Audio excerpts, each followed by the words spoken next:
Desisyon ni Pangulong Bongbong Marcos walang atubiling kinontra ng kanyang kapatid na si Amy Marcos, diretsahan ang walang preno na sinupalpal ang kanyang kapatid na si PBBM. Ang sabi niya hindi ko na to masisikmura, tungkol ito sa pagbawas na taripa or buwis sa imported na bigas sa ating bansa. Ito ang kanyang mensahe na pinost sa website ng Senate of the Philippines, basahin natin. Ayokong lagi nyo akong ginagawang kontrabida, pero hindi ko naman masisikmura ito. 15% na lang ang taripa ng imported na bigas, baboy at iba pa hanggang 2028, di lalamunin ng mga imported ang paleng. Paano na ang mga lokal na magsasaka? Ano ito? Inudyukan ba natin silang magpakamatay na lang? Di ko maintindihan. Makukuha pa ba ito ng dasal? Nag-announce na yung NEDA board.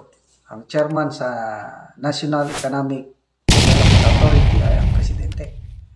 So, pinag-usapan yung taripa. Nung una, itong tariff, ang alam ko, nung bagong pasa yung rice tarification, 50% ang buwis. Pwede nang mag-import ng bigas ang mga private traders, unlimited, basta magbayad ng buwis. Kasi yung buwis na yon, mataas na buwis, gagamitin din papunta sa mga magsasaka. So yun ang purpose ng so later on, yung buwis na 50% binabaan ng 35%. Ngayon, ang desisyon ng administrasyon ito is ano na lang, 15% na lang. So, marami ang umaangal. Ang mga iba't ibang farmers group umaangal dito. At ito, pati na ang Super Ate, umaangal na rin. Hindi na daw niya ito masikmura. So, review lang. Ano naman ang purpose ng administrasyon nito? Bakit binabaan yung taripa? Ano daw? Para ang presyo ng bigas, maipababa nila ng 29 pesos per kilo na lang. Okay lang sana kung yung 29 pesos per kilo na bigas, para sa lahat na Pilipino na kumakain ng bigas.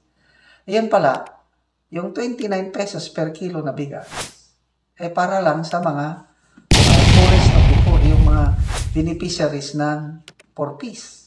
Hindi naman pala lahat. So, ito ngayon, maraming agam-agam na instead na bababa ang presyo ng bigas, itong pagpababa ng buwis o taripa, lalong maghihirap ang Pilipino, lalo na ang mga farmers. So, balik tayo kay Senator Amy. I agree with her na mamamatay ang industriya ng agrikultura itong pagbaba ng taripa. Kawawa talaga ang mga local farmers. Kasi yung competition, babaha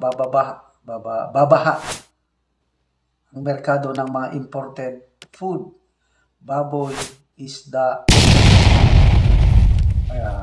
karne, hindi lang baboy, karne, then bigas. So, mamamatay talaga ang mga rice farmers. So, ito na yung hindi maintindihan. Hindi ko na ito maintindihan. Makukuha pa ba ito ng dasal? Sabi na. So, para ate, ako rin, hindi ko na rin maintindihan. Ang gobyernong ito, pabor na pabor sa pag-import. Nung una, ang pangako is rice self-sufficiency, yung hindi na tayo kasi nga napaka kumpiyansa ang candidate BBM noon na maibababa niya ang presyo ng bigas to 20 pesos. The only way na maibaba ang presyo ng bigas to 20 pesos kung ang local production tataas. Siguro kumpiyansa siya na yung ginawa ng tatay niya noong Marshall matagal na 99 ay magagawa rin niya. Kailan magtatatlong taon na siya, entering na sa kanyang naging DE secretary pa siya. wala namang nangyari sa ating rice production. Sige pa man tayo na import ng import. Na, tayo na nga ngayon ang largest rice exporter in the world. Estimate for this year is 4.1 million metric tons. Tinalo na natin ang China. Na ang China, halos more than 1 billion ang kanyang population. Ang ating is 115 to 119 billion lang. Maliit man ang ating population kumpara ng China. Eh bakit mas madami ang ating in-import? Kulang ang production natin ng rice. Yun lang ang ibig sabihin. Kaya meron na tayo agreement sa Vietnam. Up to 2028, mag-i-import tayo ng bigas sa Vietnam. So, napakalaking problema ng administrasyong ito ang pagtaas ng presyo ng bilihin, especially kasi yun na nga, tayong Pilipino, kahit walang ulam, basta may bigas, okay na. Kahit asin na lang yan. Ako, naranasan ko yan nung bata pa kami. Wala kaming ulam. Asin. Itigil sa asin yun. Bigas. Ganon-ganon lang. Gawin parang itlog, kakainin na. Happy na ang Pilipino.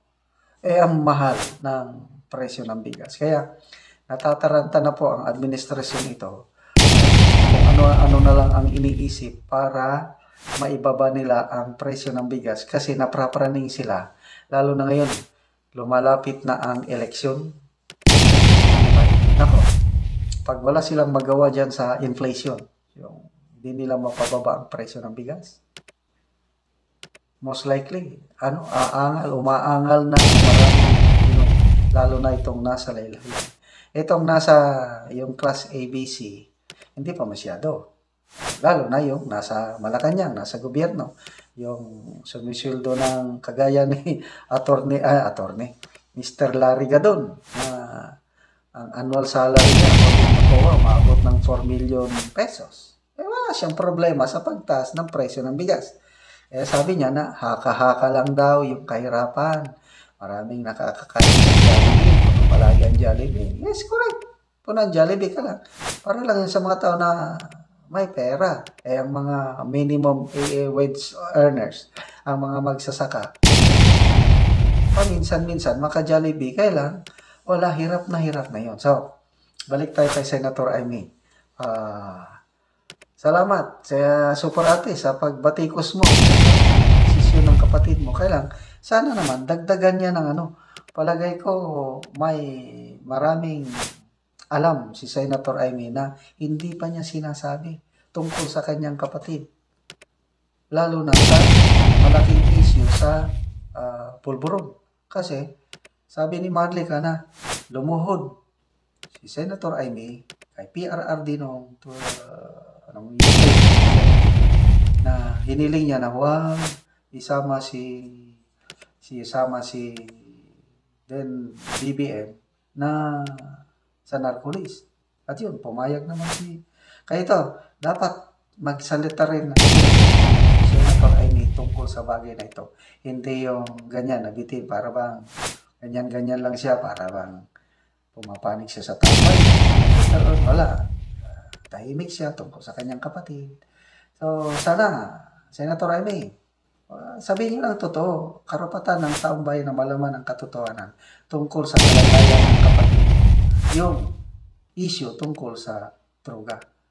Kasi mahirap yung ilid mo ang 115 million Filipinos na questionable yung kakayahan mo na mangulo. So, sana nakukuha pa sa dasal na ito. Sana magbago pa ang isip ng Pangulo at wag naman niyang kinakawawa ang mga kawawa